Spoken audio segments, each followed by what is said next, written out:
ఇండియాలో సీక్రెట్‌గా ఎదుగుతున్న ఫాస్టెస్ట్ గ్రోయింగ్ ఎకానమీ ఒకటుంది. దాన్ని మన జనరేషన్ చాలా మిస్ అవుతుంది. అదేంటి అంటే రియల్ ఎస్టేట్. ఎందుకు అంటే చాలా సాలిడ్ రీజన్ ఉంది.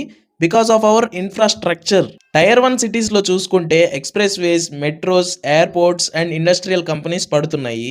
ఇవే కాకుండా ఐటీ కంపెనీస్ కానీ, ఎడ్యుకేషనల్ హబ్స్ కానీ పడ్డాయంటే మాత్రం అక్కడ land value or property value rapid గ్రోత్‌లో ఉంటుంది. అందుకే land buys legacy it never depreciate అంటారు. కొంతమందేమో భూదేవిని నమ్ముకో ఎప్పటికీ మోసం చేయదు అంటారు. సో నన్ను మీరు అడిగితే ఐటీ కంపెనీస్ దగ్గర, ఫ్యాక్టరీస్ దగ్గర లేదా డేటా సెంటర్స్ దగ్గర ల్యాండ్ కొనుక్కోమని చెప్తాను. నేను ల్యాండ్ కొనుక్కోమని చెప్తున్నాను, ఫ్లాట్ కాదు. ఎందుకంటే ఎంప్లాయ్మెంట్ ఎక్కడ క్రియేట్ అయితే జాబ్స్ ఎక్కడుంటే పీపుల్ అక్కడికొస్తారు. పీపుల్ ఎక్కడికొస్తే ల్యాండ్ ఆర్ ప్రాపర్టీ వాల్యూ ఆటోమేటిక్‌గా ఎక్స్‌ప్లోడ్ అవుతుంది.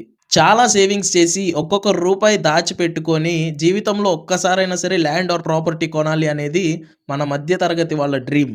ఈ జనరేషన్‌లో అసెట్స్ బిల్డ్ చేయలేకపోతే మాత్రం నెక్స్ట్ జనరేషన్‌కి చాలా కష్టమైపోతుంది. గుర్తుపెట్టుకోండి, సరిగ్గా జాగ్రత్తగా ఇన్వెస్ట్ చేస్తే ఒక్క ల్యాండ్ చాలు మన లైఫ్ స్టైల్ మొత్తం మారిపోతుంది. The biggest money will be made silently. Next వీడియోలో నా అజంప్షన్ ప్రకారం ఇండియా మొత్తం మీద రియల్ ఎస్టేట్‌లో ర్యాపిడ్ గ్రోత్ ఏ సిటీస్‌లో జరుగుతుందో చెప్తాను.